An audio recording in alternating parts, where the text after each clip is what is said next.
Hey guys, welcome to the next tutorial of ethical hacking and penetration testing via Kali Linux. So in the previous tutorial, we saw how exactly DDoS looks like and what is the basic concept behind that. So how you might be wondering how DDoS attacks are actually carried out. Basically, when you visit a website, you send them a request to deliver their content to you. When you send, what you send is actually a packet. Basically, it takes more than just one packet. You need a lot of them. But still the bandwidth that you consume in requesting the server to send you some data is very little. In return, the data they send you is huge. This takes up server resources for which they pay for, and a legitimate view can easily earn more than the server cost on account of advertisement, etc. So companies buy server that can provide enough data transfer for its regular users. However, if the number of users suddenly increases, the server gives up. It goes down, and since the company knows it is under a DDoS attack or DOS attack, it just turns off the server so that it does not have to waste its monetary resources on a DOS and wait till a DOS stops. Now, the modern computers and bandwidth, we alone can easily pretend to be 1,000 or even more users at once. While this is not good for the server, it is not something that you can make it happen. Your computer is not the only thing that gets better with time. The servers do too. However, if a lot of people like us go ahead and like me or you go ahead and do a DOS attack, it becomes a distributed DOS attack, that is distributed denial of service attack or DDoS. This can easily be fatal for a server, and it's just like you go to a page and start refreshing it very fast, maybe 1,000 times every second. Yeah, it may be what you can say as a hyperbole, that 1,000 times a second, but yes, that's exactly how DDoS works. And you're not the only one doing that. There are thousands others that are doing the same thing. That is, just think of it that 1,000 users refreshing the page 1,000 times in a second, and they're doing this for minutes and hours. Just think what will happen to the company's server. So basically, you guys are equivalent to more than 1 million users using the sites simultaneously, and that's not something the server can take. Sites like Google and Facebook have strong servers and algorithms that can easily identify a DoS and block the traffic from that IP address and the IP address itself. But it's not just that the websites that get better, and the black hat hackers too are improving day by day. This leaves a huge scope for understanding the DDoS attack and becoming an asset to one of these sites: the good, the bad, and the ugly.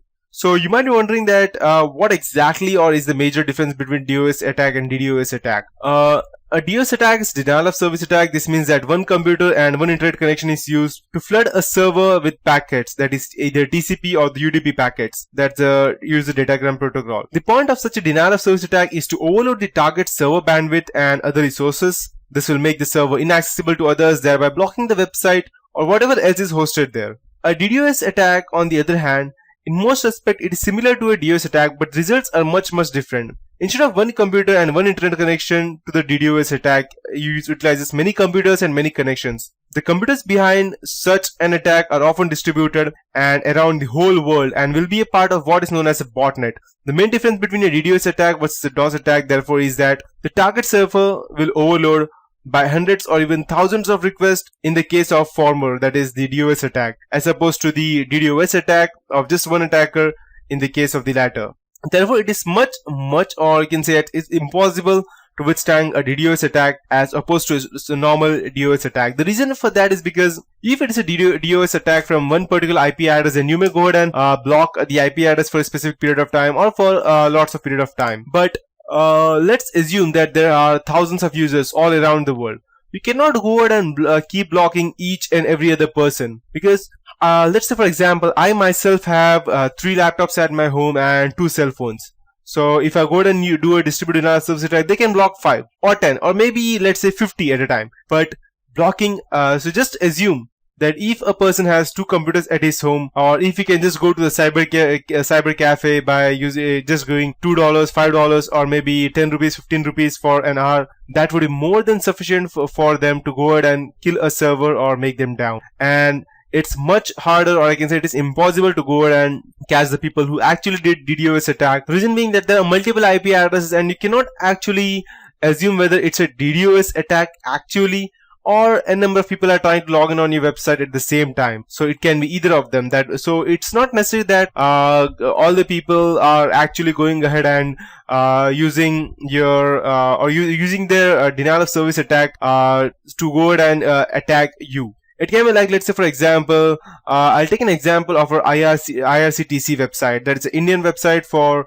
railway ticket booking and air ticket booking. So most of the time during April, when people get a lot of holidays, you will see that the time that the website is extremely slow, or it will show you that it's under maintenance. The reason for that is because, first of all, there are people booking lots of tickets.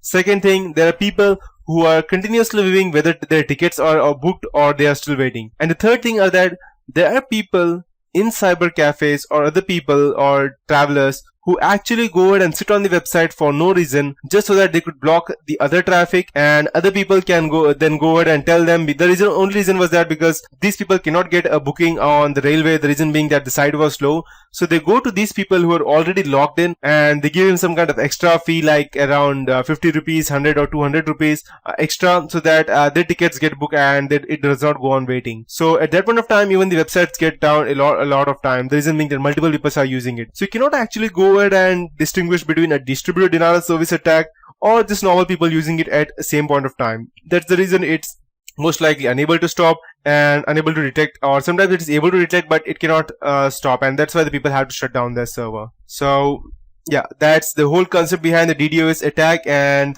that is it for this tutorial. In the next tutorial, I'll be teaching you about the different levels of attack, the OSI models and stuff.